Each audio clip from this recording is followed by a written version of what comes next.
Yo, apprentices and acolytes, it's that time of year, baby. That's right, this soy-pogging Disney shill is gonna rate all of Disney Star Wars for you for Christmas, baby. Let's go. This list to me is not a favorite list. I have things that I love so much, but to me, those are not the best. This list is what I believe to be the best Star Wars or Disney Star Wars that we have, ranked from best to not so much.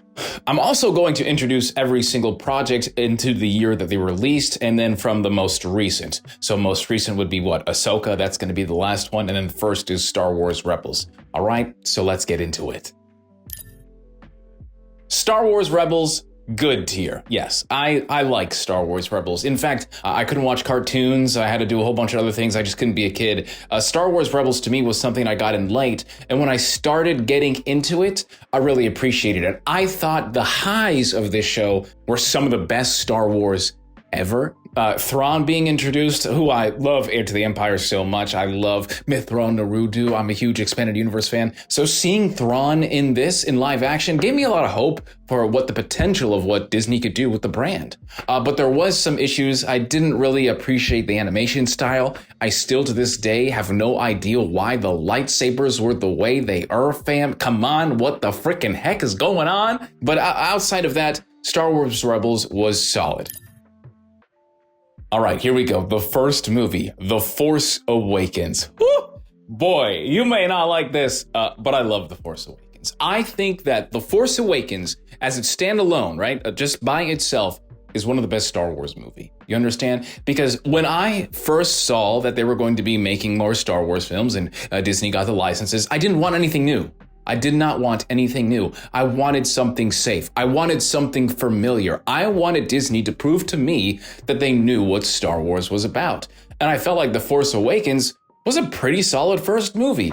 Yeah, Luke Skywalker wasn't around. Yeah, I mean, Kylo Ren was kind of soft. I really liked Rey, actually. I enjoyed Rey. I didn't really get the Mary Sue stuff until people started shoving it down my throat about what she was and what she was doing, how she didn't fail. Yeah, I didn't really care about that stuff. But the ambience was beautiful. I love Jakku. I love the potential of Finn as a character. Oh my God, man. I loved Poe. I just love that this movie had something for everybody in it. R2-D2 not being alive like the entire time I thought was kind of weird. The practical effects returning to Star Wars. This was a fantastic first movie, and I love The Force Awakens to this day. In fact, it is my favorite movie of the sequel trilogy, and it's not even close. The Force Awakens, the hype around it, the trailer, it's all peak. That's why it is peak on this list for me.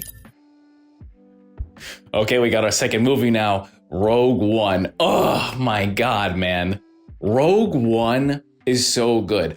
To me, when I saw Revenge of the Sith, all right, I saw Revenge of the Sith so often. I bought the DVD for Revenge of the Sith. Revenge of the Sith is the most watched movie for me in the history of Star Wars. Second is Rogue One. Just the way the movie looks, man. This is what I thought movies were going to look forward to in the future. Like the way they looked, it was like old but new, right? You have that, the aesthetic of the original trilogy looks a certain way. And I've always envisioned what the original trilogy could look like if it was made today, right? In 2017, 2019, whenever this movie released. And thinking about that with the story of the original trilogy, and then with the new budget of Disney, with the new VFX, with all this new technology today, what would the original trilogy look like? Rogue One did that. Rogue One to me is freaking phenomenal, man. I love Rogue One. Rogue One to me is peak, baby. Because it also has, for the first time you've ever seen this, really, like, no more of the obvious light versus dark, right? No more of the obvious good guys versus bad guys. I get a taste of the expanded universe, right? What I got in the video games and in the Legends continuity, what I got with the novels and comics of Star Wars that I knew. Cassian Andor is that character. Shoots a rebel immediately, right in the beginning of the movie. And then Darth Vader scene. That Darth Vader scene is everything. Oh my God, that scene is freaking fantastic, man. And it's crazy to me that they almost didn't even have that in the movie. Without that, I feel like the movie would have been a little subpar. All the characters die, you know by now all of the critiques with that movie, but man, Rogue One is so good. Rogue One to me might be the best movie that we've ever gotten in a long time. I honestly believe that. The Last Jedi. Yeah. I do not like this movie. It's very hard for me to watch this movie over and over because I am one of those people that gets emotionally upset when I watch this movie. In fact, the movie was so upsetting for me the first time that I saw it. I paid, again, to watch this movie immediately after I saw it to kind of absorb myself and see if I was really offended, if I was really upset, if I was really butthurt about Luke Skywalker. And I was. Yeah, there was no denying it, fam. I was pretty butthurt about what happened with Luke Skywalker. But I will say, I think that this movie would have been so different if Luke Skywalker survived. If they do not kill Luke Skywalker in this movie, this might be one of my favorite movies of all time, but it's not. You know, he dies, and, you know, then of course the discourse in this entire Star Wars community is the way it is. The most divisive Star Wars anything that I've ever seen, and I lived through the prequel trilogy, so I understand what divisive is. Yeah, it's wild to me, the discourse continuously to this day for that movie, and it's insane. Honestly, it's crazy. At this point now, I accept it. I understand it. And there's a lot of people out there that love this movie. I'm so happy for them. I just am not one of those people. There are things that I love and appreciate this movie, and it's the soundtrack. You know, I think also that this movie is beautifully made. It's a beautiful movie. Cinematography is insane. And I also love Kylo Ren. Kylo Ren is one of my favorite characters. He's up there. I mean, Anakin Skywalker is my favorite, but Kylo Ren is right there as well. And this is a Kylo Ren movie. The entire movie fleshes out Kylo Ren to a point where I think he becomes the star of the show, and it's not even close. But The Last Jedi, you know by now what the issues of this movie is to me, and I think that's why Star Wars is so important to so many fans, because you can take a character and change that character, and then no one is going to be interested anymore in what that character does, what happens with the franchise, and that just happens with characters in Star Wars. That's what happens. You know, and, you know, it's sad to see the way fans, positive or negative, continue to react about this movie. And I just want to appreciate it for what it is. And I've always been doing my best now after I've seen that movie. But at the end of the day, man, I wish things were different. And I'm very glad that a lot of you enjoy it. I'm not one of those people. To me, it's meh. Meh. They're right there in the med tier. You know, the main issue with this movie is that it came out too close to The Last Jedi. It released so close to the most divisive film in the history of Star Wars. That is the problem. And it's insane, too, to think that this movie had so many different directors, reshoots. I can't even begin to tell you that all the issues that this movie had. And this movie still turned out so freaking good. There's an incredible amount of Easter eggs in this movie. Han Solo, the actor, is phenomenal. I think he did an amazing job. This was also the second main movie, I think, with the actor with Jonas. I think Chewbacca, phenomenal. His talent is incredible. I want to see more iterations of Chewbacca going in the future because I think he's a phenomenal actor as well. Great personality. I loved the idea of Han shooting first in this movie, which is really cool because I am one of those people that think Han shot first. I just loved what this movie did and how fun it was. It was a fun movie. I really enjoyed it, and I want to see more. This excites me for Lando series. This excites me for Han Solo in The Mandalorian or Heir to the Empire movie. I love this movie. Solo to me is good. It's on the good tier. Yeah. Okay, so we're done with the movies right now, for now, and now we're going into Star Wars Resistance. Yeah. Star Wars Resistance is probably the weakest to me. It's down there. There's a couple more that are pretty weak, but outside of it being in the sequel trilogy, which I think is the best part of this show, right? You have the potential for a Clone Wars, right? A Star Wars Rebels that helps enhance the sequel trilogy. And the sequel trilogy desperately needs that. More content, more quality content, like Clone Wars, like Bad Batch, like Star Wars Rebels, helps enhance the rest of the stories in the Star Wars timeline. But in this case, no, Star Wars Resistance is a miss. And I think Dave Filoni had come out pretty early, just kind of setting the bar for this. Hey guys, we're having fun. You know, we want to put something in here. Let's do it. Characters look pretty cool. I love the cast. It's a talented voice acting crew with some amazing personalities.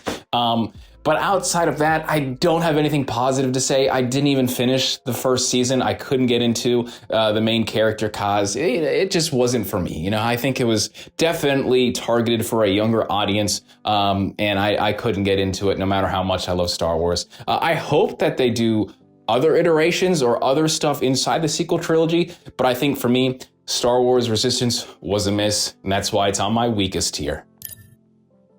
Ooh, baby, man, here we go. The Mandalorian. It's peak. It's not even close, bro. The Mandalorian to me is probably one of the greatest Star Wars things ever. Okay, and you have to understand that for me, right? Because I work in the industry of social media. I work in the industry for marketing. And when a show comes along that is only relevant for about 2 months, it disappears. And that is the norm, I feel like, when a show releases. The Mandalorian has stuck around for so long. The Mandalorian in 2019, this is the way. I have spoken. Baby Yoda, right? These are the things that you heard people say. I'll bring you in warm. I'll bring you in cold. And that to me is soft influence, right? Just kind of like how anime has an influence around the world. Just how like people watch K-dramas and things like that. Star Wars did this, right? And Star Wars The Mandalorian did this for 2 seasons, okay?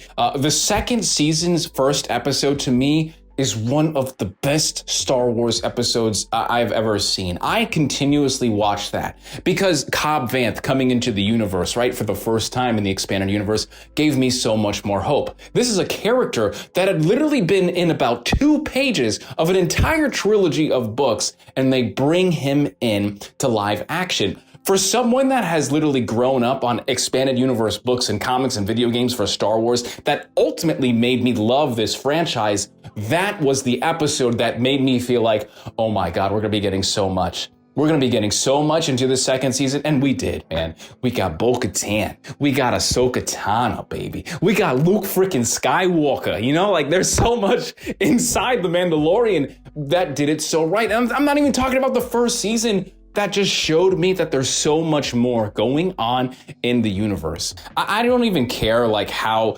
underwhelming season 3 was. The Mandalorian is peak Star Wars, and you know it's peak Star Wars because people who don't even like Star Wars watch The Mandalorian. For Din Djarin and Grogu, baby. That is peak. Oh boy, we're back to the movies. The Rise of Skywalker. Ooh, The Rise of Skywalker makes me appreciate The Last Jedi. Okay? The Rise of Skywalker is on the weakest tier for me. So we have Star Wars Resistance now and The Rise of Skywalker. There are things that I like about this movie. You know, I love Kylo Ren, everything. Ben Solo, yeah. I love the scene with Han Solo. It's just a memory. It was really cool to see Kylo Ren, you know, and redeem himself a tone. You know, that's what Star Wars is about, right? That's why I love Anakin Skywalker so much. That's why Return of the Jedi is probably my second favorite Star Wars movie of all time, I would say, because of the ending. Seeing Hayden Christensen at the end there. And so seeing Ben Solo become who he is, right? Ben Solo at the end there. Yeah, I really like that. But is this a movie that defines, right? That ultimately defines 40 years of cinema. One of the most important, if not the most important cinematic trilogy or franchise in cinema history. No, I don't think Star Wars The Rise of Skywalker can be seen as the surmount of that, right? The paramount, the be-all end of all Star Wars movies. And to me, when I watch this movie, it's more of a beginning, which caused a lot of discourse in that ultimately gave Rey, Finn, Poe, Kylo Ren, and all these other characters a thwarted story. So we didn't really get to see the full potential of them. Every single Star Wars trilogy has issues with the script and has issues with writing and plot holes. I don't care about that. Star Wars logic is Star Wars logic. But there are certain things that I wanted to happen. And the fact that Anakin Skywalker wasn't even really mentioned at all in this just kind of made me feel a certain way. which is also terribly sad because this movie probably has one of the best openings that I've ever seen in a Star Wars movie. I mean, Revenge of the Sith is amazing. I love that freaking opening. But Kylo Ren going to town, fighting the Emperor, John Williams literally playing with fingertips on his fire with the Journey to Exegol, that transition of Kylo Ren looking with the Wayfinder in his hand like it's a damn holocron and it zooming into where he's going to the red honeycomb. Oh my gosh, man. Like, that got me so excited. And sadly, that excitement wasn't matched for the rest of the film, you know? And it is what it is, man. The Rise of Skywalker is what it is. And that's okay. It's just, to me, one of the weakest Star Wars films that we have because it's supposed to be the be-all Star Wars movie. Weak tier. Season 7, baby. Peak. It's on the peak tier, man. I was never able to watch the Clone Wars when everybody else was watching it. This was something that I watched the episodes when it was on Netflix finally, then Disney Plus, you know, I binged it, watched it over and over. I love seeing the Yoda arc. I love seeing I love seeing Anakin Skywalker and his betrayal in Clone Wars. I mean, there's just so many great arcs, and it all starts, in my opinion, with Darth Maul, right? And you see Darth Maul in season 7. You see Ahsoka in season 7, which is also a really big part of that, because this is why season 7 of Clone Wars is so good, is because of everything that's honestly happening parallel to the Revenge of the Sith. And it was beautiful. The fidelity of this entire animation was brought to a point that it looked so movie quality. I would have seen this in the movies. Voice acting was insane. They got Ray frickin' Park to play frickin' Darth Maul, and he's moving all around. It's one of the best duels I've ever seen in Star Wars, and it's animated, man. It's peak. It's peak. The Order 66 Clone Wars scene with Ahsoka trying to survive against Rex and all the other 501st or 332nd, whatever you want to call them. It is peak, man. She is moving, dude, and I'm moving it to the top of the list because it's peak, baby. Let's go. And then with that, we're going right into the Bad Batch, baby. It's good. I love the Bad Batch, okay? And there are some things that are really slow about it, yes, and everything has filler, okay?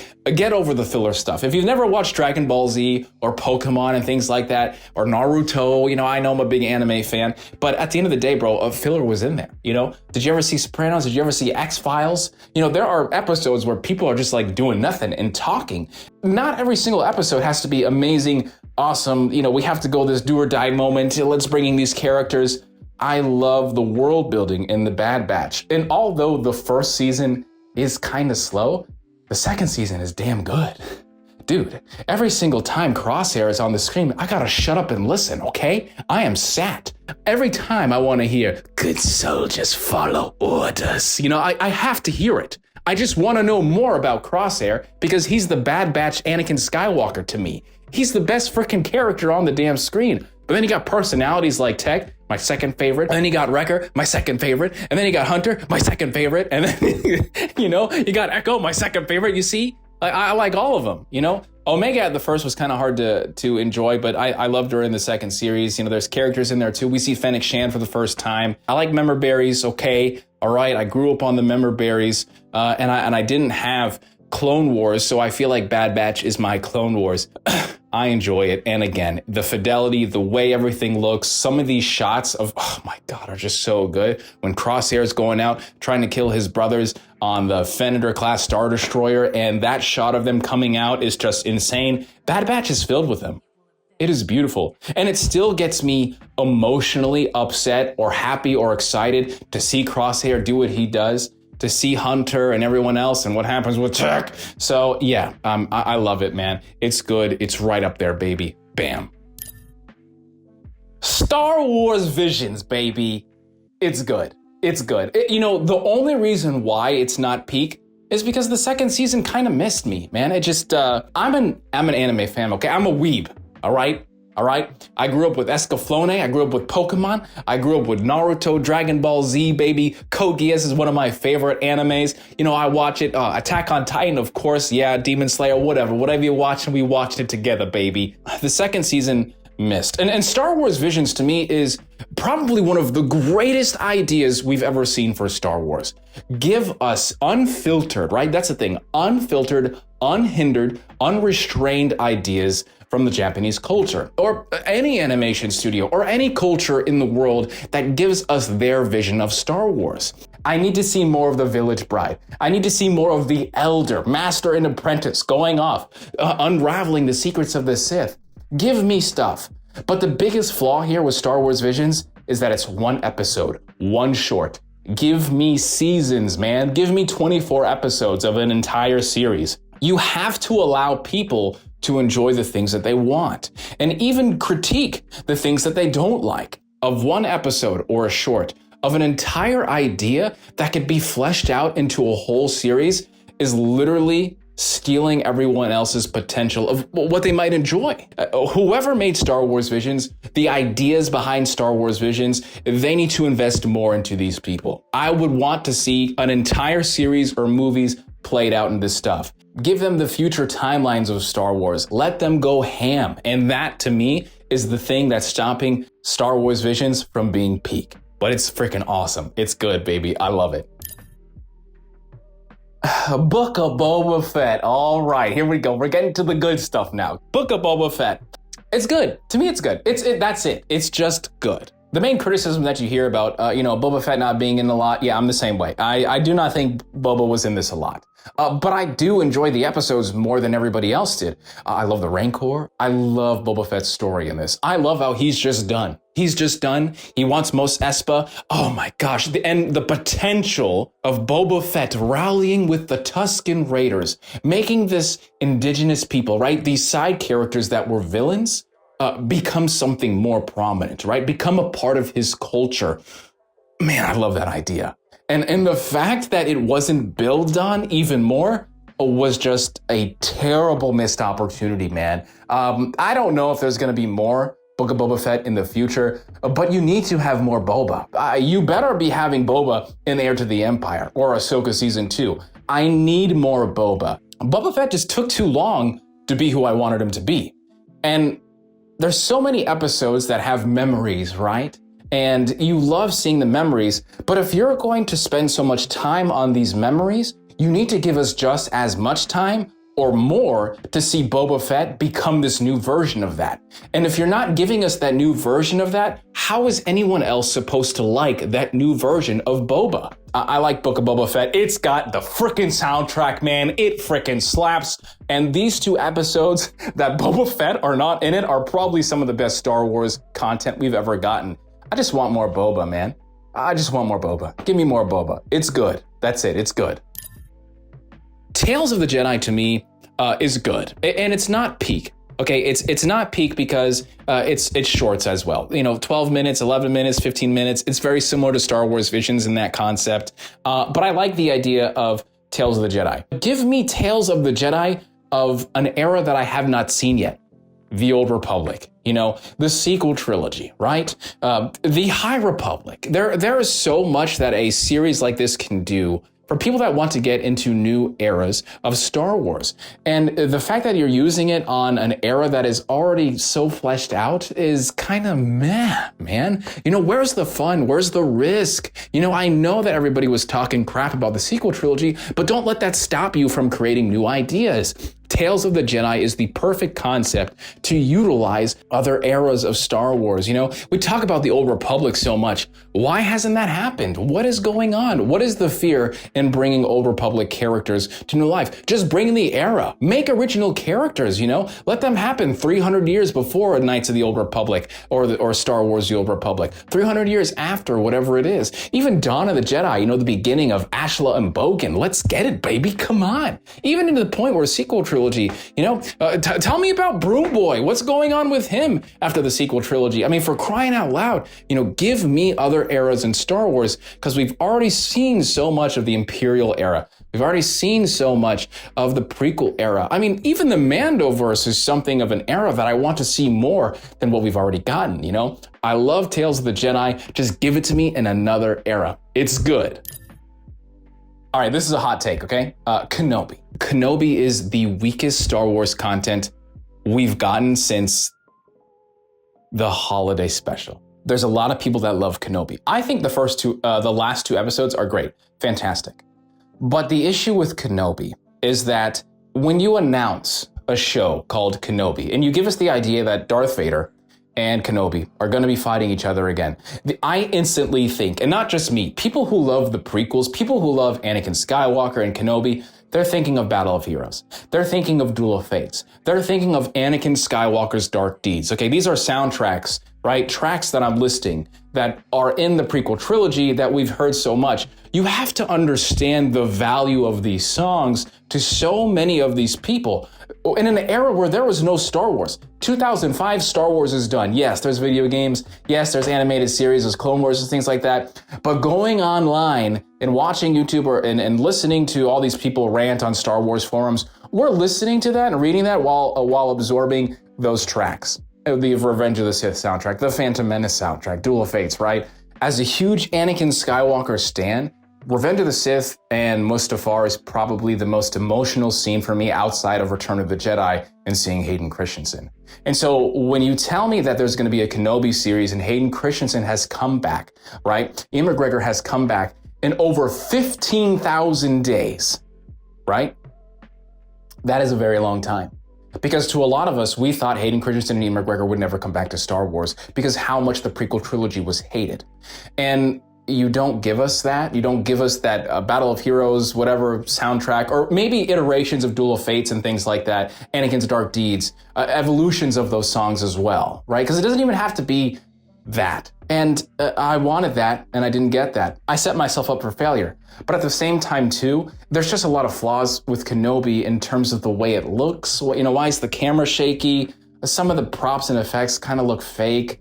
Why is my boy who played Lucius Malfoy, I can't remember his name, why is he the voice actor of the Inquisitor and he's not as the actual actor and body of the character of the First Inquisitor or the Grand Inquisitor? What's going on here? Why are you doing that? But to me, I think that Kenobi deserves more of that criticism, and I think it's by far the weakest on this entire content list, man, and it's not even close to me. Andor. All right, here we go. All right, we got some stuff, and I know there's going to be a lot of hot takes here, but Andor to me is peak, and if it's not peak, it's really good. Andor to me has the best acting. Andor to me has the best writing. Andor to me has a phenomenal soundtrack. Andor to me has the best production. Okay, everything on these sets look freaking amazing. You can complain about the screws and the bricks. It's like you never watched Empire Strikes Back where it says "Made in New York" on Luke Skywalker's lightsaber. I mean, are we forgetting all that stuff? It's not like the prequel trilogy had potatoes and shoes, and sinks flying across the screen because ILM was just trying to fix stuff and make stuff look weird. I mean, come on, guys. The Star Wars logic here, it doesn't make sense. If you want to use that same criticism for something like Andor, you have to use the same criticism for the prequel trilogy and the original trilogy, all right? It is what it is, fam. The issue to me with Andor is that it takes 3 episodes. You understand? 3 episodes for this show to get rolling. And those first 2 episodes are slow. It's very hard to engage with the characters at first. I'm not sure if Cassian Andor is the character that I want to watch the series for as much as I love Rogue One, and that's honestly, in my opinion, the largest issue with the show, outside of something else, is why the hell do you name it Andor? Why do you name this show Andor? Why not call it Rise of the Rebellion, or Time of the Rebellion, I just don't understand what the marketing was here to try to get people excited about a show that you knew inherently was going to be so much harder for people to watch. This is a Game of Thrones of Star Wars, and it's a Star Wars that doesn't have Star Wars things in it like lightsabers and like the Force. When they see that these things are not in it, you're only really going to get a lot of the niche people, a lot of the people that like the expanded universe novels, a lot of people that like the books. And that's why I love Andor, because Andor to me plays as if it is a expanded universe book come to life. And that's why it's beautiful to me. I love Andor for what it is, but it is absolutely missing out on the more dynamic parts of lightsabers and the Force. Why can't Dedra be Force sensitive? You know, or Cyril, in the way he weirdly is, you know, potentially becomes a Force sensitive. This doesn't mean a Jedi, okay? This doesn't mean he's floating rocks and stuff. Maybe he has the ability of foresight. Maybe he sees math and numbers and patterns better than everybody else because that's just the way the Force talks to him. And not having K2SO, not having a couple of these other characters like Chirrut and Baze, you know, it's just hard for a lot of the casual fan base to get into. But me, I like it. I love Star Wars. This is cool. It's peak, fam. I love it. Remember how I was talking about at the start of this video that this is a tier list that isn't favorites. It's just what I think is the best Star Wars content, like the overall best Star Wars content. Yeah, well, Ahsoka, it's peak, and it's my favorite. Like it's so freaking peak to me. Ahsoka to me is what Star Wars fans think Empire Strikes Back is. Ahsoka to me is what Star Wars fans think Revenge of the Sith is, okay? Ahsoka to me is what people who love The Last Jedi is, okay? I have been waiting for a show like Ahsoka for the longest time. Ahsoka to me was what the sequel trilogy was going to be. My boy, Anakin Skywalker. Ahsoka, right? Even characters that I never even thought I would like Sabine Wren, and even Ahsoka. You know, you hit the fine lines that gets me. Anakin Skywalker's apprentice. What? The apprentice of the Chosen One? Wait a second, who else is in this? Thrawn? Grand Admiral Thrawn, my boy that literally carried the expanded universe in Star Wars? I mean, a book series so good, it rekindled the love for Star Wars and probably got George Lucas inspired to make the prequels? Yeah, Ahsoka's got those people in it. No way. Ain't no way, fam. Episode 4 and episode 5 of Ahsoka breaks me, man. Every time I watch it. That, to me, is my new Revenge of the Sith. Every single time. And then you're giving me the live... I mean, you play with nostalgia so much. And this time, it was rewarded to me. And it's so funny how there's so many people out there that don't like Ahsoka because they play on nostalgia. But when it's something like The Last Jedi, they defend it to the very end, saying like, oh, well, they didn't really treat the franchise the way it was. They didn't treat it with the respect the way it was. Well, here's Ahsoka. And Ahsoka is doing exactly what the sequel trilogy should have done. Anakin Skywalker is the main character. Anakin Skywalker is the main character of Star Wars. And the fact that he was been brought back in this way, yeah, bro. I don't care what else happens in Ahsoka, man. They could be sitting down just talking on Peridia the entire time and throwing rocks. I don't care. Because I got those episodes to me, it was great. If I'm a casual fan who hasn't seen any of the animated series, I have no idea what the hell's going on. I don't even know why Sabine is the way she is.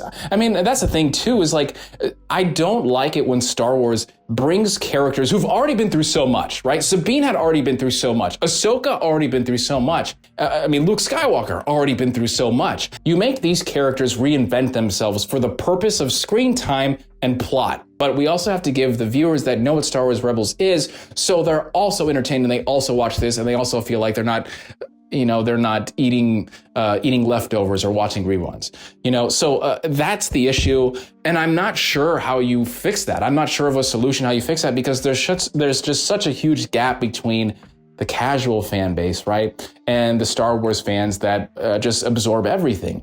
I don't know if that's ever going to go away. And you know what? It is what it is, man. Ahsoka's intro is amazing. Ahsoka's awesome. I love the lightsaber duels in this. Star Wars duels with lightsabers in Star Wars need to be, at the very least, this good. Ahsoka's a great example of that. Let's keep improving it. Let's keep getting better. Only other thing that I would say that I didn't like about Ahsoka is it was too short. That's it. That's my main complaint. But I love it. I really enjoy it. But I hope you all enjoyed a lot of this, man. It was freaking phenomenal. And thank you for dealing with me and my personality. I love y'all, even if you hate me and you think I'm cringe and some soy pogging Disney shill, whatever, fine. I get you. But yeah, let me know what you think. I want to hear your Star Wars tier list for Disney content in the bottom of the comment section. And if you guys do debate, please keep it civil, man. No toxicity. Just talk, enjoy each other. We're all Star Wars fans at heart, all right? I'll see you around, fam. Happy holidays, fam. And you know what? Enjoy. Deuces, baby.